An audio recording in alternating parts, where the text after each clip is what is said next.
I want to hear the Jeff Leach hero story. I was deeply miserable and really, really hated myself. If I really wanted to kill myself, I could do it, you know? I was on what I thought was a hero's journey. I've had a hero complex my entire life. And when I dropped that and realized I'm not the protagonist of the story as well, that was a huge part in the evolution of the self and true acceptance of the self. I used to be very transparent and very reveal all on stage from a place of deep insecurity. Now I do that exact same thing, but from a place of great confidence in who I am. By implementing the changes in my life that made me a version of myself that I feel proud of, and having navigated some of my darker shadow parts, having, you know, left behind the parts of myself that didn't serve me or help me to serve others anymore. Now I can go on stage, I can be 100% relentlessly me. Every time I get on stage, I'm grateful, deeply grateful. I'm like, everyone in this room, even the drunks, even the hecklers, they came here to laugh, they came here to have a good time, they paid their money. So I treat them with that love. You can tell any story through acting, whether it's on stage, on camera, or in the voice Found a booth. weapons cache. Hassan's got missiles. I get to play such a wide range of characters, whereas as a stand-up, you can only play yourself. But I talk about all those things on stage, and I make them funny and light so that other people can empathize with me, hopefully, but also leave that show a little bit changed for the better themselves. There are no limits. You could keep evolving and evolving. Keep doing it. Keep growing. I want to live to 100 years old, and I hope I'm not the same man at 100 as I am at 40. That would be a very sad existence. You have to have negative and darkness to realize positive and light. You know, you need that. I'm Kelly Siegel, and this is Harder Than Life, a podcast about self-love, self-awareness, business, and health. We tell outrageous stories and boil everything down to simple, practical advice you can start using today. Let's get living. Welcome to the Harder Life Podcast. I'm Kelly Siegel. Today's guest is a funny guy. New friend of mine. Jeff Leach is an award-winning actor and scriptwriter known for his versatility and dynamic presence across stage, screen, and gaming.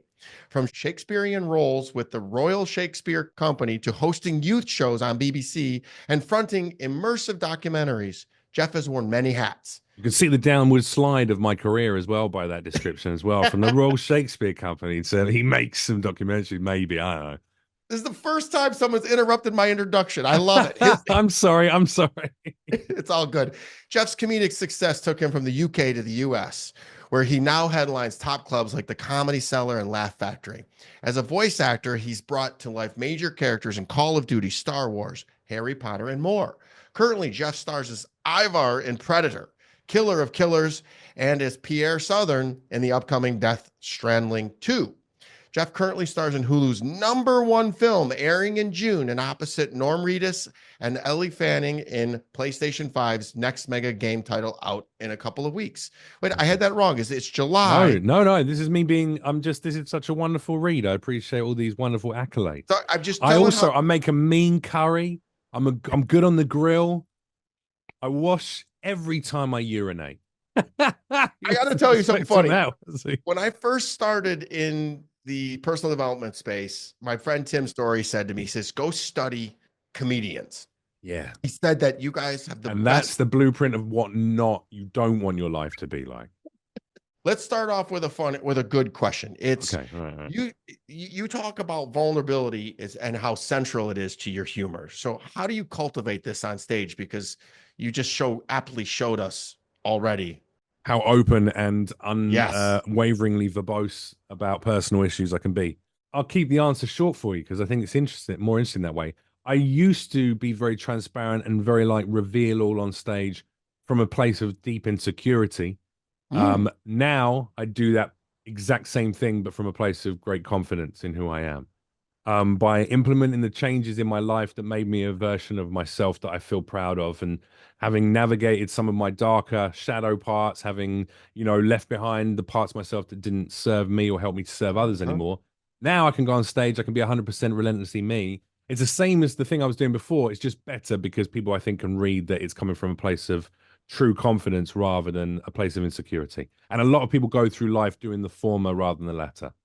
3 minutes into this, and now you're going down the path that I wanted you to go down. This is what the Harder Than Life journey is. I'm not a two-dimensional character, Kelly. I can do a bit of option A or a bit of option B, and that's the joy, right? That is who I am.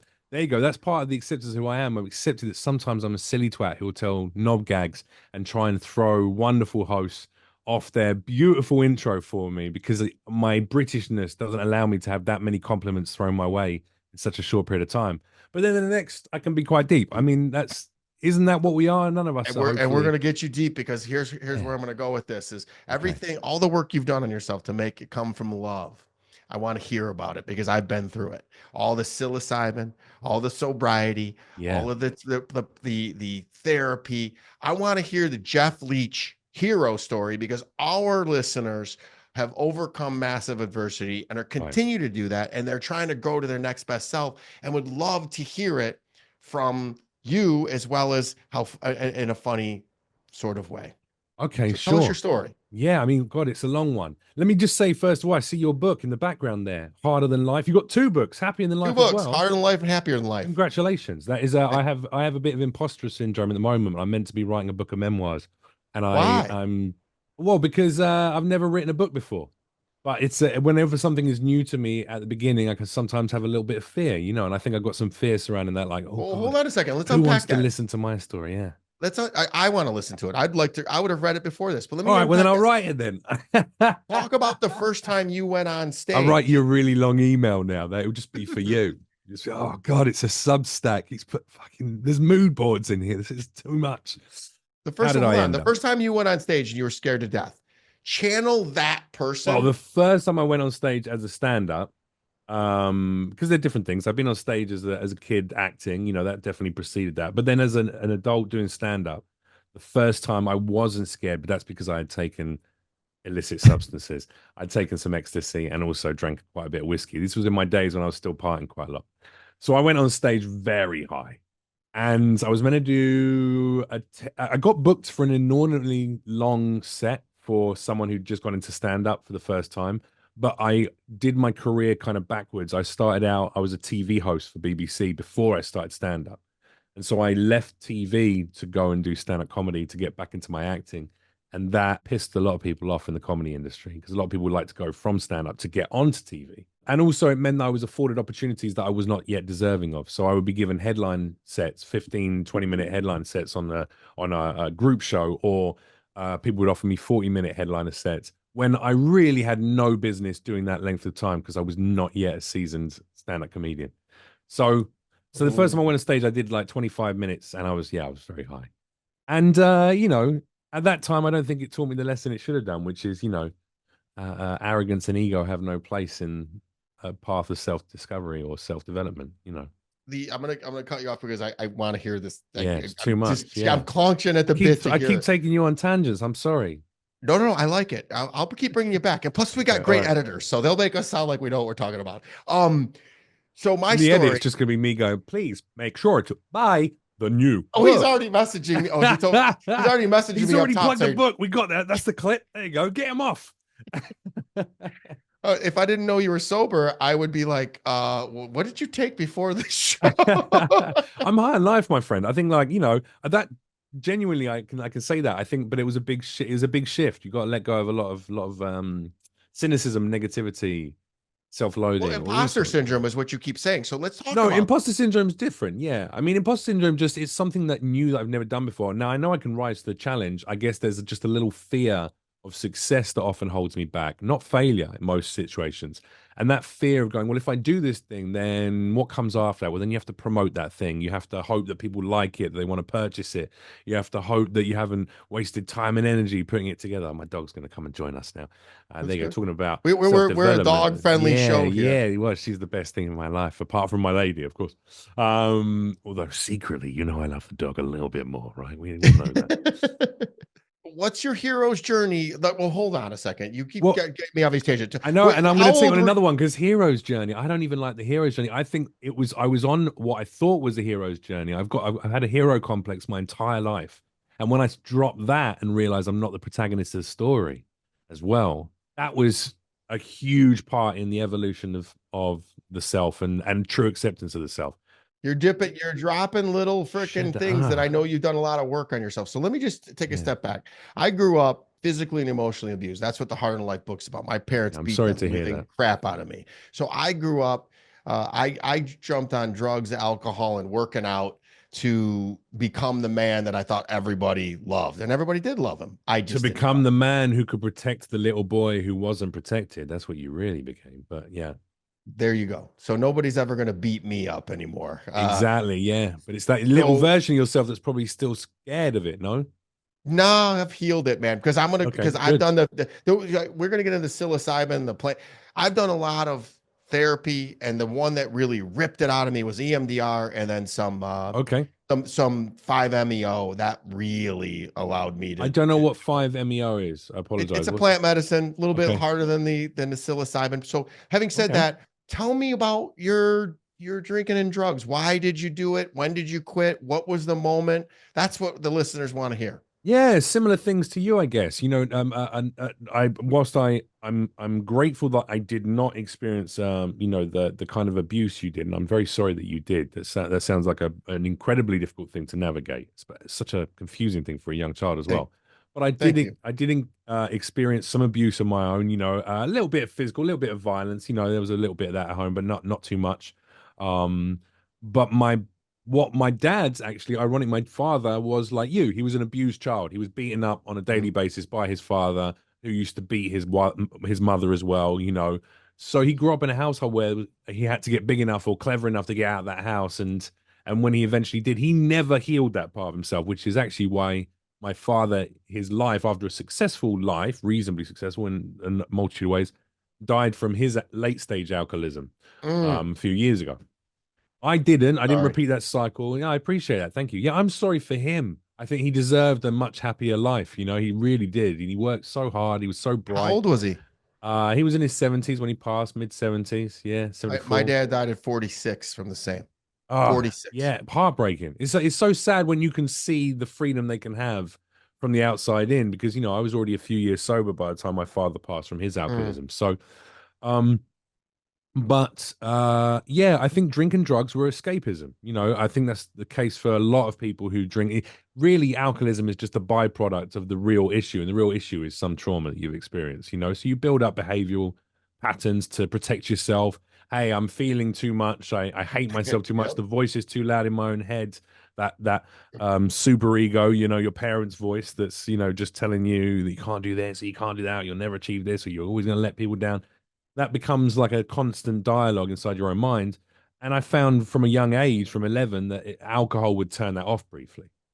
So I started drinking pretty heavily at 11. And then I started smoking weed. That came in around a bit more at 13. And then, when I got older and wealthier, I could afford harder drugs. So I gave those a go as well, and for quite a few years was very highly functioning, but also very deeply depressed, like clinically depressed. According to my therapist, I probably would have been diagnosed maybe bipolar one, but I now feel completely free of that identity. Like I, do, my therapist, just like now myself as well, having learned from him, he doesn't really like all of the different behavioral nomas like bipolar or depression, or he obviously understands those things and navigates people letting go of those things and hopefully moving beyond them. He said, look, they're all learned practices. These are all learned practices, and you can be free from those identities if you do the work and if you Well, you're are doing it now. able to You're be. showing it. Yeah, no, absolutely. Yeah. So I no longer feel I'm not clinically depressed. I'm not a manic depressive. I have days which are difficult, but I allow myself immediately a chance to feel what the emotion is, to recognize it, to assess it, to understand, oh, this bad thing happened and now I feel sad or I feel hurt or I feel frustrated or whatever it is. And then I emotionally regulate super well and super fast. And then I go, okay, I can either hold on to that and be upset about it for another day, or I can just let go of it now and then look for the next positive thing and create the next positive Oh, situation. And by beautiful. doing that, Beautiful. it's amazing. It just like spins out, negative comes my way, and I just go like an airbender and I send it over there. And then I'm off onto the positive thing. So it feels great. But like I say, just like you, it was 6 years of work and also two really life-changing psilocybin treatments that made me just go, oh, okay, I don't have to hate myself. Oh, okay. I can let go of this childlike feeling I've had for 30 years, which is huge. I love what you said. You said you didn't say I am bad and I am sad. It was I feel bad and I feel sad. Yeah. So you've done a lot of work. So kudos. Just notice that one little idiosyncrasy, listeners. Yeah, I wouldn't have noticed that actually. Thank you for pointing it out. And language is an important part of your healing process, I've learned. Intention of what you truly, truly believe. When you can be transparent with others and with yourself, things just don't hit you for as long. They don't impact you for as long, I think. And they buy. I say the old thing. I don't know if they said this in the UK, but the old sticks and stones will break my bones, but names will never hurt me. And Right. what you say to me bounces off. I'm rubber, you're glue. What you say to me bounces off me. It's actually, And when you're as jacked as you are, even the sticks and stones don't affect you. oh, you're funny. So, was there a defining moment where you didn't hit rock bottom? You just woke up one day and said, "This is Oh yeah, enough." no, I hit rock bottom. Yeah, Oh, tell the story. 6 years ago, was still in New York. Is prior to me moving out to LA. I was performing at the Comedy Cellar, my comedy home. I love those people. They helped bring me to the States. I'm having a great time. I'm performing my heroes every night, but I was deeply miserable and really, really hated myself. And they're So done I that. would, yeah. Anyway, so I would drink at the end of the night, carry on drinking. We'd drink for free at the venue around the corner, the Fatback Pussycat in Greenwich Village in New York. So it'd be Mhm. like 4 by the time I was rolling out. I'd be pretty wasted, maybe a few lines of coke, and then I'd go home and I just repeat cycles, rinse, repeat, and I'd feel terrible all the time. And one night I decided I didn't really want to feel that way anymore. So I drank a lot of whiskey, like a big handle of whiskey, and put away a bunch of aspirin, thinking that this was going Oh to do yeah. something. Well, I mean, it can mess you up if you take enough. I don't know if I took quite enough. I think it was more of a cry for help than an actual attempt on my own life because I'm a clever man. If I really wanted to kill myself, I could do it, Yeah. and so I think I more just wanted to feel like I was ready to kill myself. So, I ended up waking up, had vomited up sort of 100 pills all over the floor and lots of alcohol, booze, foam, a lot of foam. Weirdly, it reacted in my stomach, I guess. A lot of foam everywhere, and then That's the alcohol. yeah, and then I just sort of I looked around on my apartment floor. I was like, I don't even really want to die, so I've got to try living. I have to try living properly because I hadn't been living for 3 decades before that. I'd been Three existing, decades.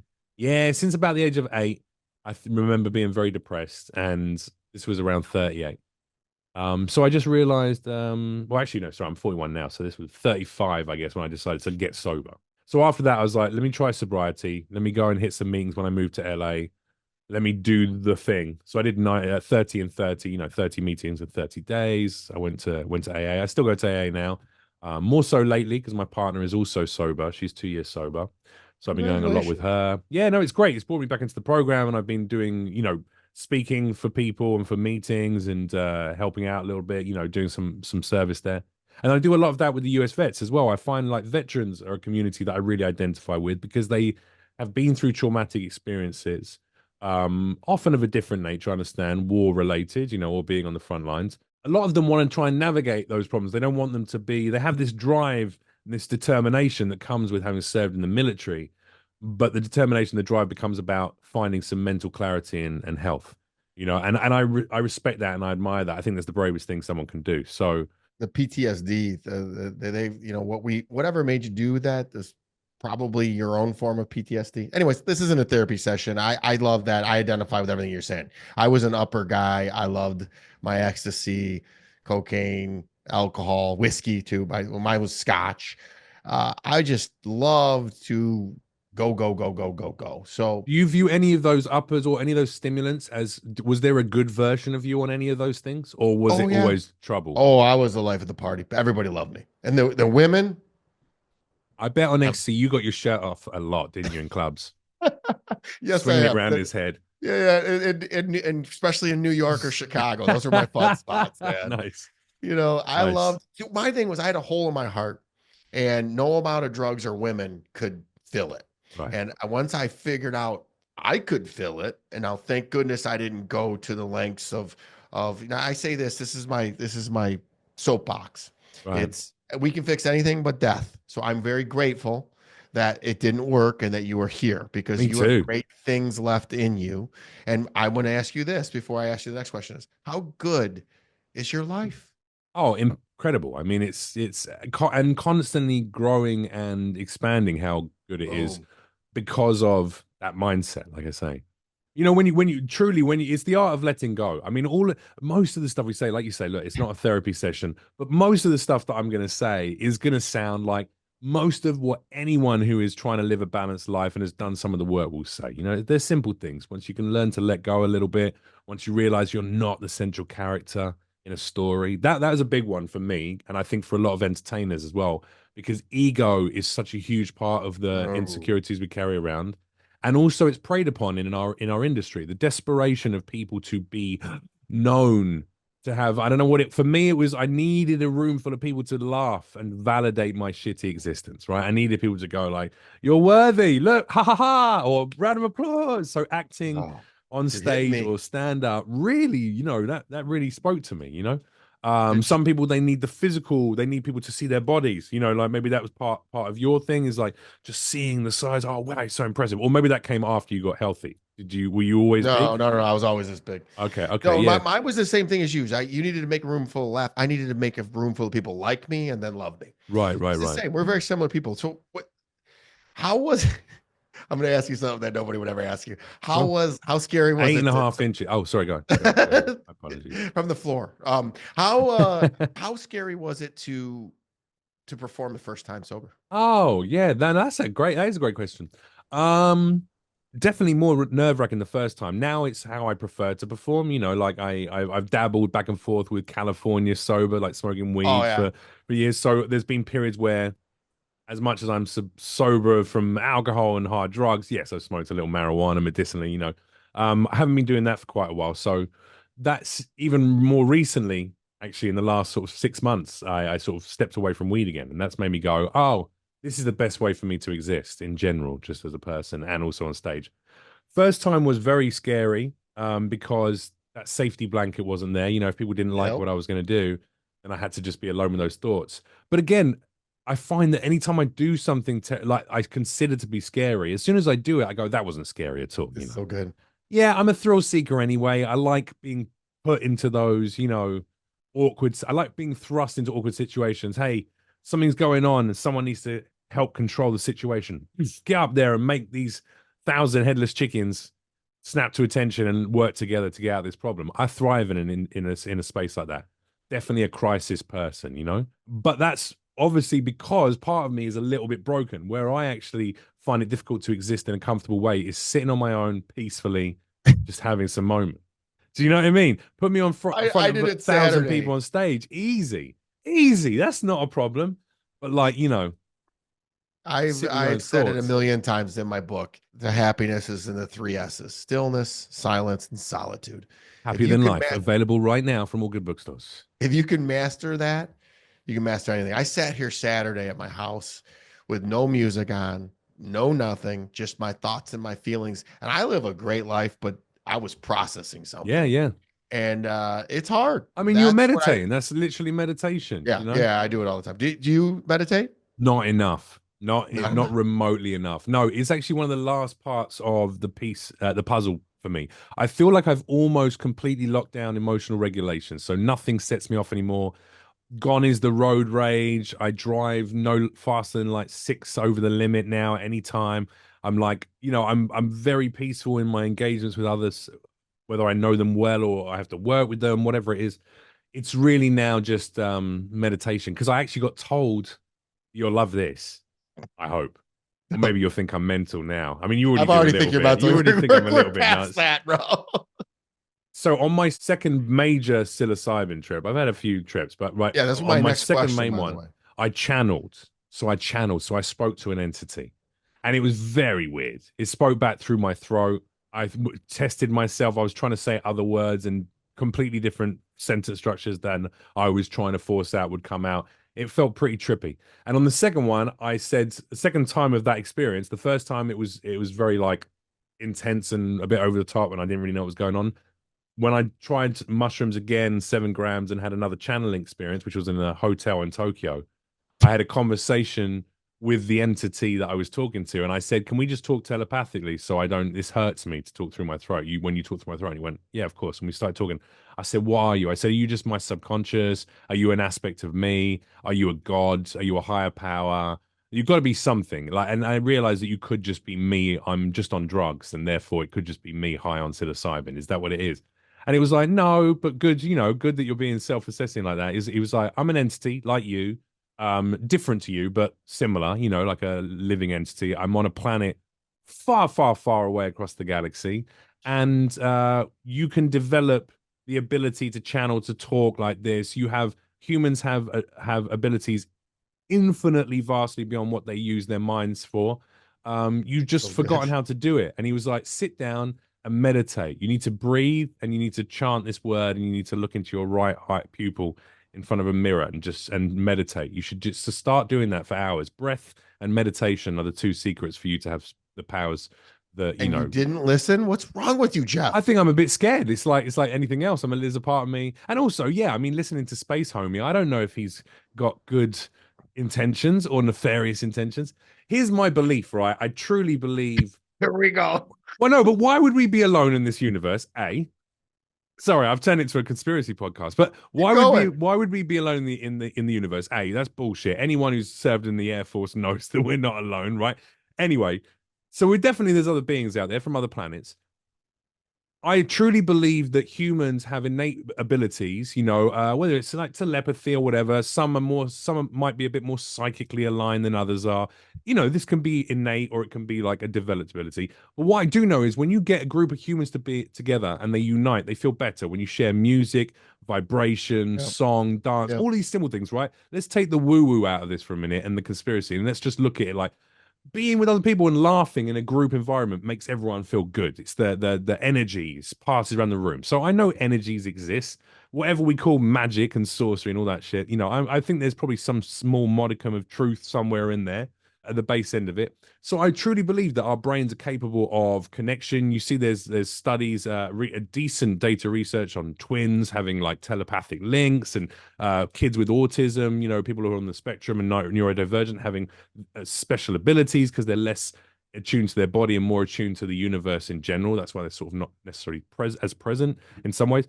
So I truly believe if you develop the powers through meditation and breath work, your body could start to do shit you didn't even know it was possible or capable of doing. It's a theory. It's a scientific theory, at least. It's not one that I'm settled on. That's why I'm not a complete lunatic, right? But as a theory, I think it's a pretty solid one. So why wouldn't there be beings across the universe that absolutely could have spent they could be 10 billion years older than us for a start, and they could have spent 5 billion of those years focusing on the art of psychic, meditation and mind work. They might have brains the size of houses. They might be floating around with tentacles and brain sized houses. And he's sitting on that planet and he's going, "Hey, I've got one.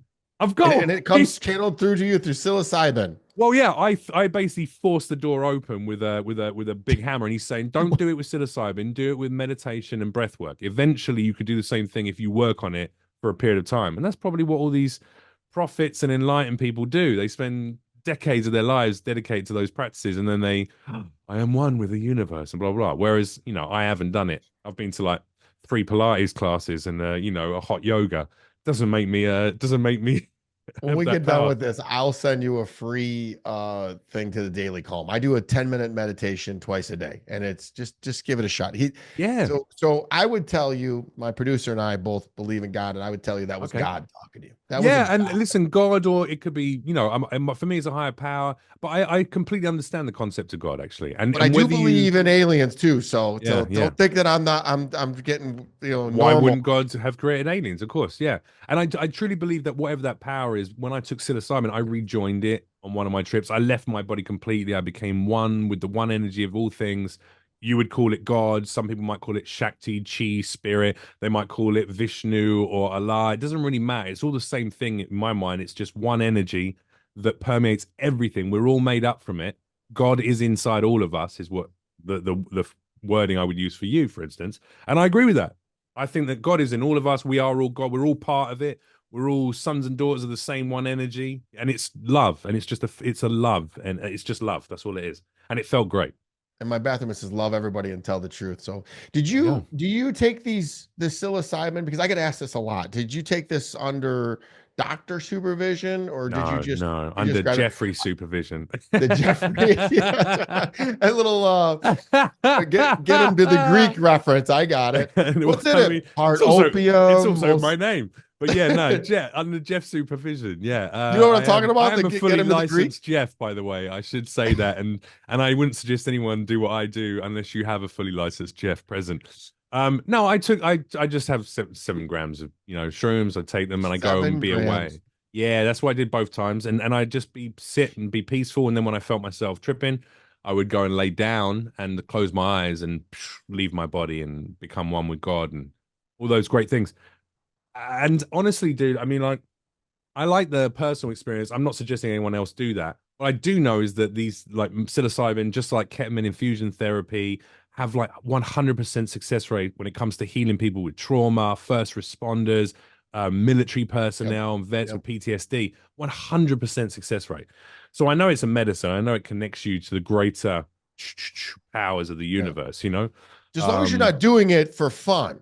I've only, dude. By the way, I might make it sound like I'm a psychonaut who's tripping every weekend. I've had 3 of those big psilocybin trips in the last 6 years. Do you know what I mean? So no, it works. So yeah, so I'm not like trying to do this every weekend. This is not something I haven't addled my brain with psychotics or anything like that, or whatever. So it's legal here in Michigan, by the way. I'm in Michigan today. I have a home in Florida, but in Michigan, they legalized ketamine and psilocybin for PTSD. So amazing, yeah. This does work. What he just said is actually correct.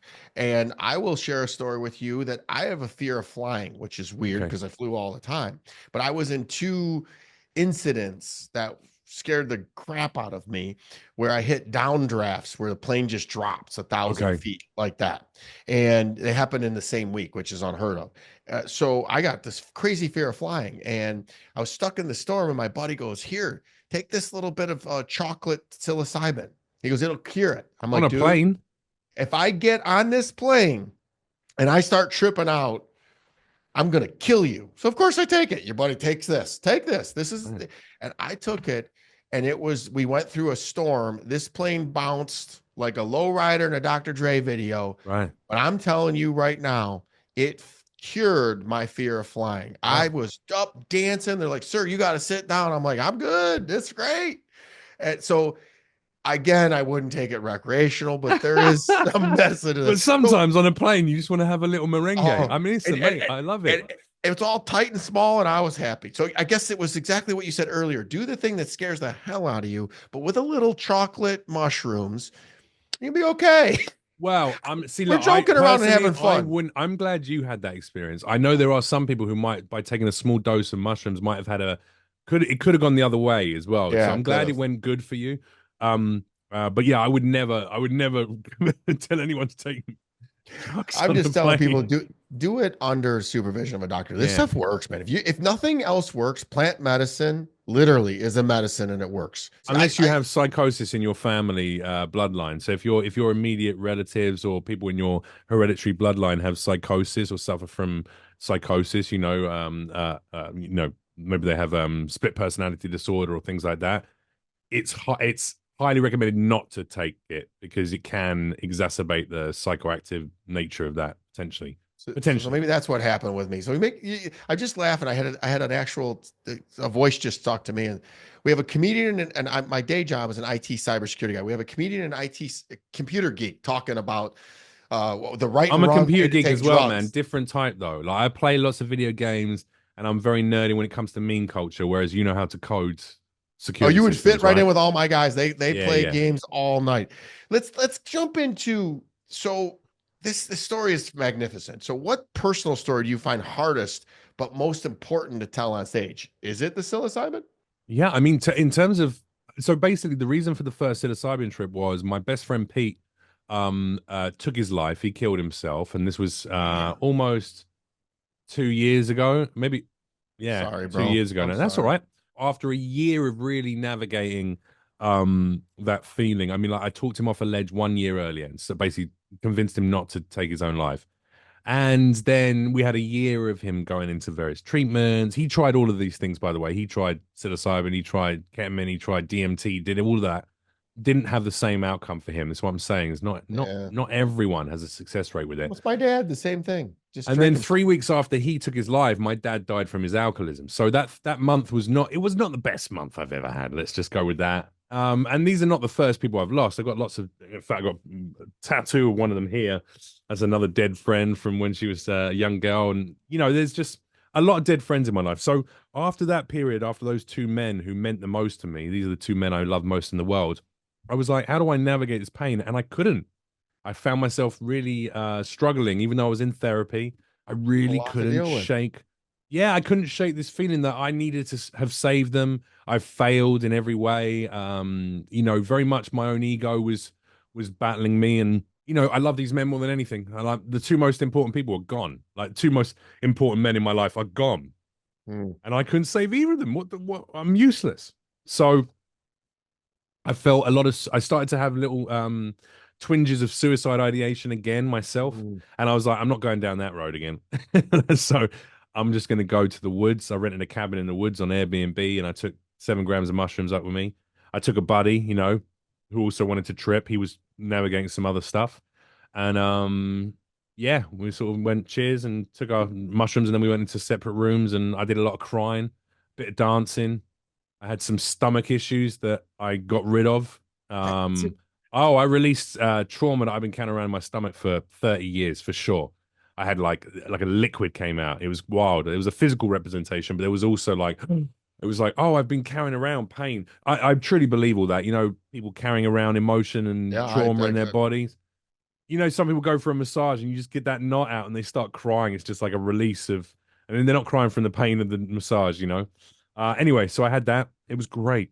So that was the first time. It was really like, it's either do this or am I going to slip back into a place where I'm considering hurting myself again? And I didn't want to do that. So I chose the latter. That was really the beginning of my life for the first time in about 3 decades. Even though I've done all these crazy things and all these milestones, I haven't really experienced any of them because I wasn't present for any of them because I was always in my own head, always worrying about the past or being concerned about the future that I never lived presently. And then that started, like I say, around 38. I was like, oh, I'm finally living again. So hold on, I got to jump in there because that's literally what I call it my rebirth, but it's really I think just really who I was. So present and really living are the two things that you just said. I want to remind everybody. So here he is. He got sober, had this imposter syndrome, got sober, and now he just said he's more present and he's really living. And that's the number one thing I would tell you in my life. I feel like I live every day and I get to be my best, most authentic self. I'm scared. I feel like an imposter. I feel like, why am I doing all this? I look on the internet and I see everybody living their best life. Everybody's clinking a drink. And here I am on with Jeff telling funny stories about taking freaking psilocybin on an airplane. But I love my life and I got a new friend here. I'm going to hit you with some fun questions about comedy because I've never met somebody to be so open and honest. So I'm going to hit you with it. So Right. Okay, please what's do. what's the most surreal moment you've ever experienced on stage? I've seen some I mean, horrible there's hecklers. one recently, actually. I had an old chap. I don't really get, no one tries to fight me anymore. No one, when I dropped all, Anymore. well, no, because when there was confrontation previously, when people would heckle, I would be confrontational. I would shoot them down, but I'd roast them. I'd make them feel small, embarrassed, whatever, to try and take it out. I don't do that anymore. Every time I get on stage, I'm grateful, deeply grateful. I'm like, everyone in this room, even the drunks, even the hecklers, they came here to laugh. They came here to have a good time. They paid their money. So I treat them with that love. So if someone heckles, I make them a part of it. I bring them in and I go, what do you need? You need attention right now. Let's find out why you need attention. Let's give you some. Therapy Let's with make you feel Jeff. part of it. Yeah, it is. And it's therapy through humor. But there was one not that long ago, maybe about 6 months, 8 months ago. And there's a clip actually up on my TikTok and my Instagram of this old gentleman. It's sort of old man tries to fight me is the clickbait title. But it really was this chap. Was him and his wife wouldn't shut up. They were just talking the whole show. They were drunk. They're in Vegas. This was the Comedy Cellar. They're drinking, slurring, talking. She's talking at a volume where we can all hear it. Everyone in the room. There's like 300 people in this room. They can all hear this people. And I'm like, oh, come on, folks. What's going on? What are you chatting about over here? Do you know what I mean? He's like, oh, we're trying to do the bill, trying to pay the bill. So they were trying to pay the check and they would like talking loud. I guess he was a little hard of hearing. And I was like, all right, God, Jesus, man, what do you need? Do you need me to help you with the money? So I start making a joke of like looking at their, adding it up and going, do you need to split this? Are you at that stage yet? Or you just started dating, bro. Anyway, and he's like, he gets annoyed. He gets annoyed that I'm making a joke of the situation. He's like, fuck up, man. Yeah, who are you meant to be? Are you a comedian? And I'm like, well, for some people, yeah. I mean, for other people, I'm the man of their dreams, sir. So who knows? The night's still young. And so I just keep bantering with him. I'm just making jokes. I'm being funny. It's a comedy club. And he was getting really annoyed. And at some point, he stands up and he puts his fists out and he shakes them at me, which no one has ever done since the 1930s. No one's ever shaken a fist. These goddamn kids, why I order? It was so hilarious. And I thought he was going to fight me like a 1920s pugilist. Anyway, he ended up getting kicked out. But the beauty was the bouncer at the Comedy Cellar who had to kick him out was also an elderly gentleman. So it's just these two old men tussling on the way out. And I didn't want them to get kicked out. I didn't want that to happen. But the clip was very funny. It did very well. And it reminded me that it doesn't matter how much love you pour into the world. Some people are just having a bad day, not in a good place. But if you never drop the understanding that it's got nothing to do with you, like him and his wife shouting at each other and being all aggressive, and then him mouthing off and them not having a good relationship that night, had nothing to do with me. So I was impervious to his anger. I was also impervious to his fist because he was about 700 years old, and if he had punched me, he probably would have turned into dust. But I wasn't concerned about it because I knew it was not going to come to that. Do you know what I mean? Like, for a We've start, all been there though, could have Jeff. You outrun remember him. just add alcohol, man. Just add alcohol. We don't Just even know it. It's wild how people carry around all these frustrations and angers, and then they go out and they get a little bit boozy, and then they see some red coat like me up on stage prancing around, like an effeminate sausage, and they're like, I need to make this man feel a little bit smaller. So that's what happens. Who do you look up to? From the UK, who do you look up to as mentors and inspiration in the comedy field? Brad Garrett, he's 6'7", so he's the only man in comedy I do look up to. Everyone else is shorter than me. You know what entertainment's like. Yeah. No, he is a gentleman I look up to. He's a great, and he is a friend, and he's a wonderful human being. So Brad is definitely a comedian that I look up to, and an actor who I think is very, very multi-talented. And he's just a good soul. He's a good human being. I thought you were going to say Brad Williams. He's the opposite end of the scale. When I'm laying down, I look up to Brad Williams. But if I'm standing and upright, it's always Brad Garrett. But no, I look up to I mean, most of the comics that were my heroes, they've already passed on, unfortunately. Greg Giraldo, George Carlin, Richard Pryor. These were men that I absolutely adored, and unfortunately they're all gone. So, I like dead comics. That's the only time I like them. While they're still living, boring. Well, let's Once celebrate they're you gone. while you're alive. Yeah, exactly. Where do you see comedy evolving in the next 10 years? You know what's interesting is I think, look, AI has massively impacted two of the industries that I'm a part of. So as an actor, as an on-screen actor, I know that a lot of the crew, a lot of the back end on production studios have just lost their jobs, especially when it comes to the post-production elements to AI. I also know that as a video game voiceover artist as well, so many jobs have been lost to AI over there. Like we're talking 65 to 80% of the business have been put out of work in the last few years. It's wild. One thing that I think will truly stand the test of time is live performance. That's the only thing AI can't do. They can create jokes, they can create clips, they can make fake stand-ups, they can make fake stand-up specials. They will be able to do all of that, even with the intonation and the tone and the subtleties. It will never be as funny as human written, but they could get a human to write the baseline script and then get an AI created comedian to tell it. That will all happen. All of that stuff will happen. Yep. The one thing you can't replace is me with a microphone standing on stage telling jokes in a very real and visceral way and bouncing off people immediately and doing funny things and hecklers, comebacks and crowd work and all of that. That can't be recreated by AI. So I think we're going to see in the next 10 years, the industry in general in entertainment, video games, TV shows, films, and even like online clips of comedy becoming more AI generated to a degree where we don't know what's real and what's not anymore. But people will start putting their dollars into live performance because they go, you know what? I just want to see, I want to get spat on in the front row. They want to fight you. That's pay my no fighting. That's a different show. If you want that, go to another comedian's show. For me, there's no fighting. There's just lover. Just lover. Who was the guy that Jim Carrey played that used to wrestle people? Andy Kaufman. Andy Kaufman. That will be. Yeah, They go to yeah, the Andy yeah. Kaufman show. Yeah. So, what makes performing in the United States different from the UK?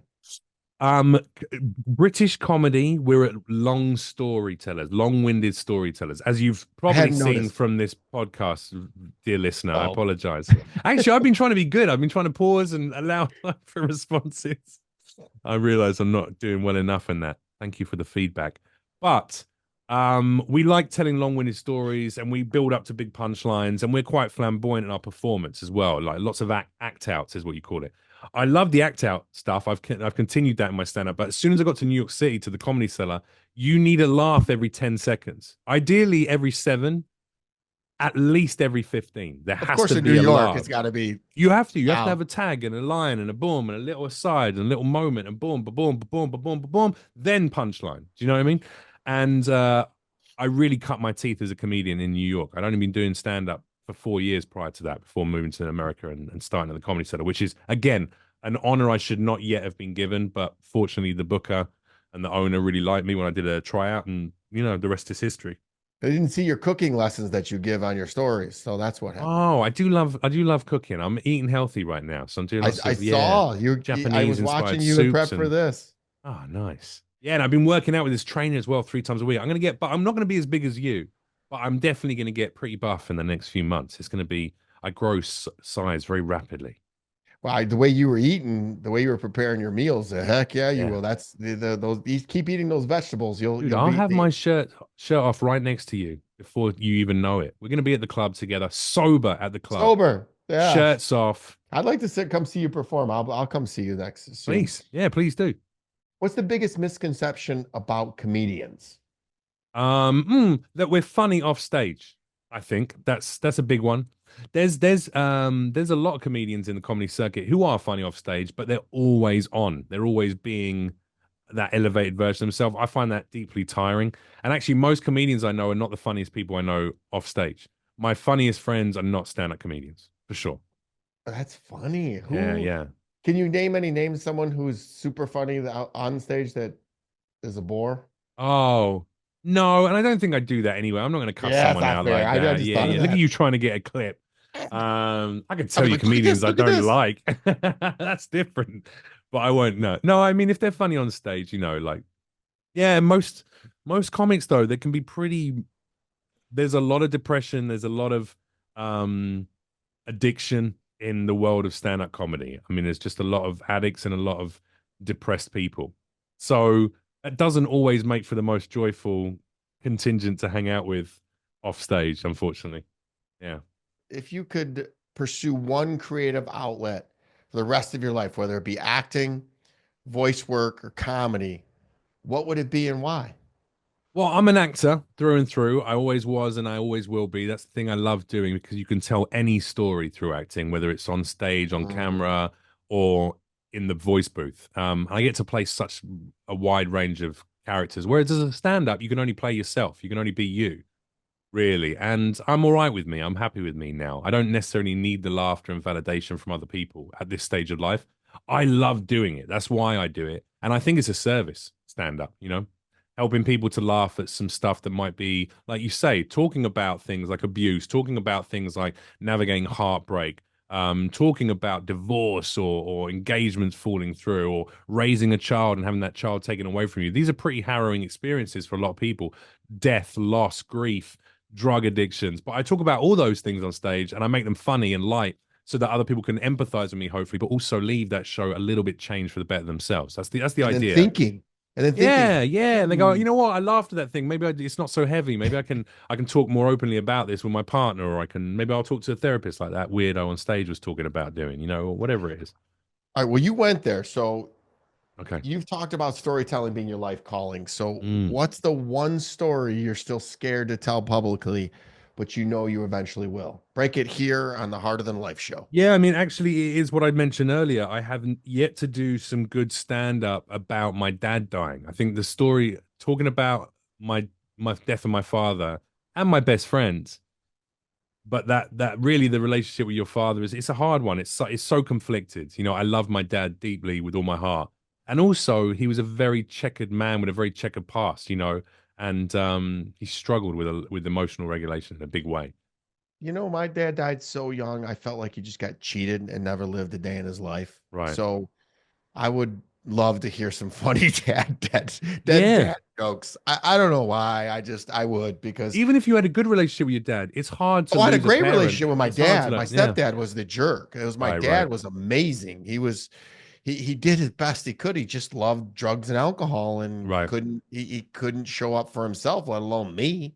And when It's you hard. tell those jokes, send them to me because I'll tell you if they're funny because I'm one of those guys that I love to laugh. Like I love stand-up comics. I admire them. I watch how they deliver their messages. I go to every one of them. I'd rather do that than go to a concert any day of the week. I Okay. love to laugh because Nice. laughter calms you down. It's probably even better than the meditation.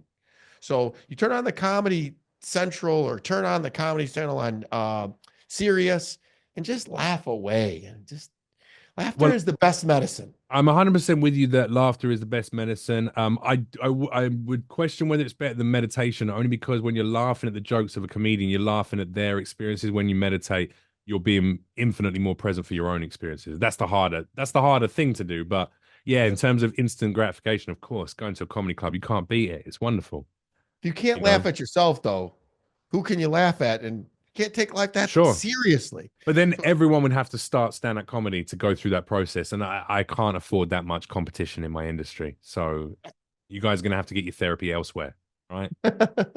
so you've joked that comedy was your ticket to social status and affection as a teen. Yeah, What as a kid, what do yeah. you think teenage Jeff would say about the man you've become today? I think that's a good question. Teenage Jeff would say about me. I think he'd be impressed. I'd be impressed by how strong I am, physically, but also like just in terms of resilience. I was quite a soft kid in some way. How able I am. He'd think it's cool that I've done all the tactical stuff that I've done. I did a lot of CQB courses and advanced firearms courses and things like that. I think he'd like that. That would be kind of cool and feel a bit alien to that kid. But mostly, he'd be really like grateful that the voice in the head is gone. That's the thing that, Oh, yeah, like he would say, "What's it like to wake up every day and not have a voice in your head telling yourself that you're not good enough?" And that makes me sad to say out loud because I'm always think about the relationship the other way around, not what the kid would think about me. I always think about how I need to step up or be present for the kid yeah, version of that's the myself, work. for the child self.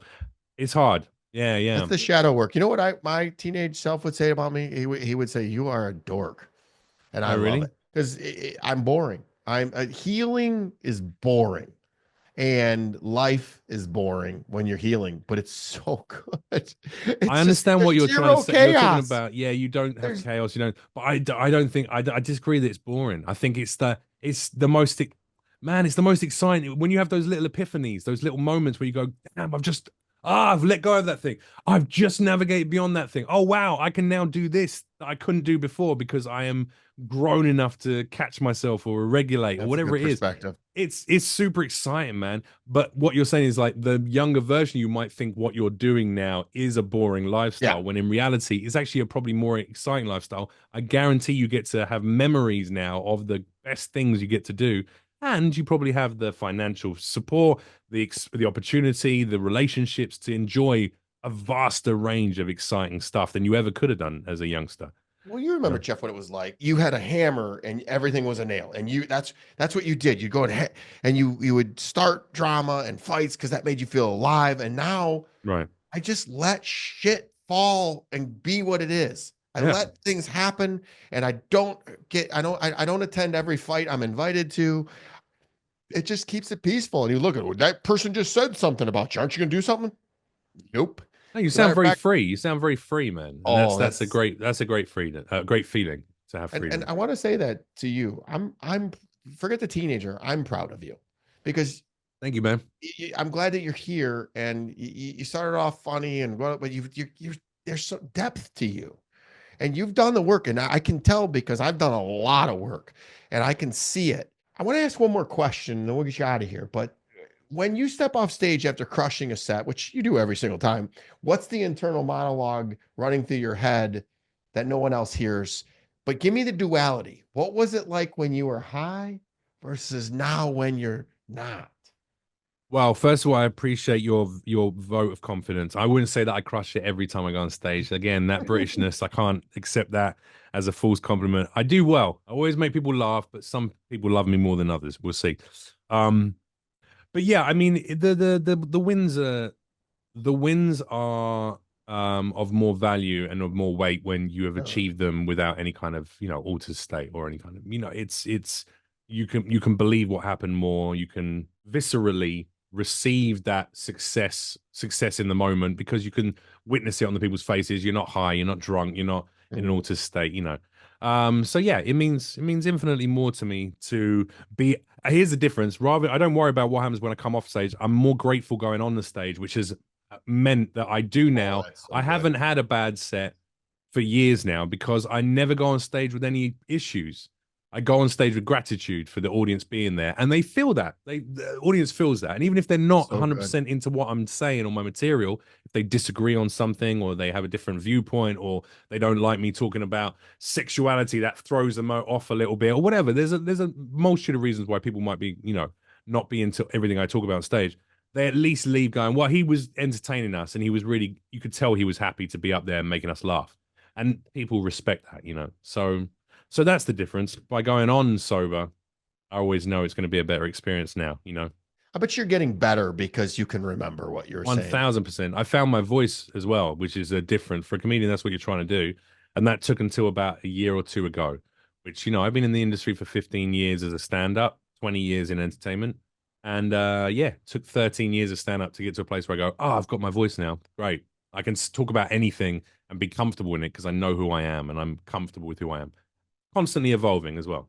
And keep going. Keep Yeah. I going. mean, you're Because not a finished there version of are no yourself. limits. That's what they always say, the sky's the limit. There are no limits.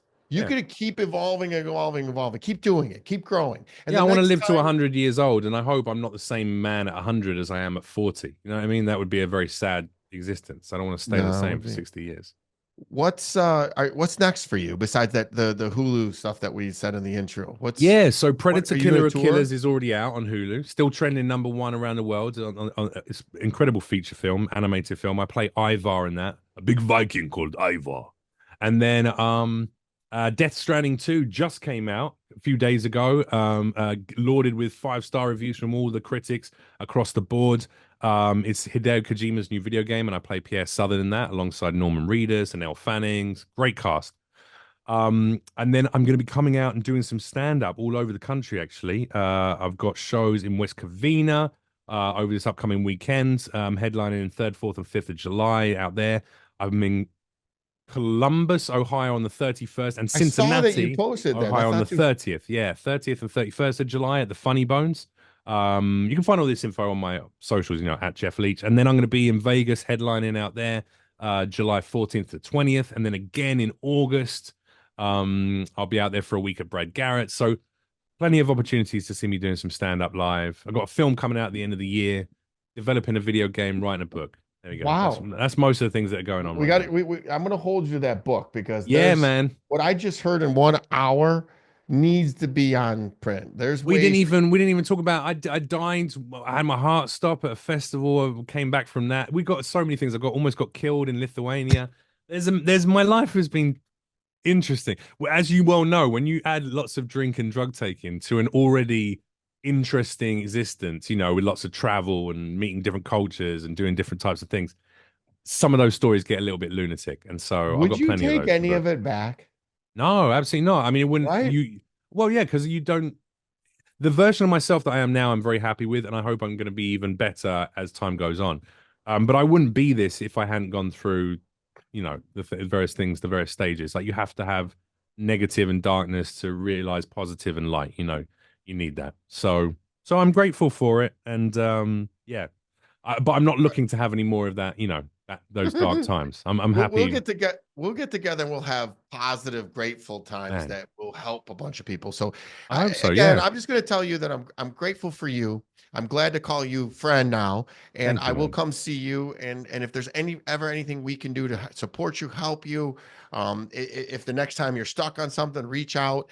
But man, it was really This was fun. I appreciate it, man. Thank you. Yeah, it was good to talk to you, dude. And I love what you're doing. I love that you've turned your own story into a successful podcast that has impact for other people. It's important. More men need to be talking about that stuff as well. You know, it's a good time. Appreciate it, man. Appreciate it. Till next week, be hard in life, everybody. Please rate and share this podcast. I'm active on all social platforms and love to hear from my Siegel supporters. Each and every episode is sponsored by my company, National Technology Management, the easiest and best IT company to do business with, delivering peace of mind with technology every day, even simplifying cybersecurity. Visit trustntm.com for more info. Until next week, be harder than life.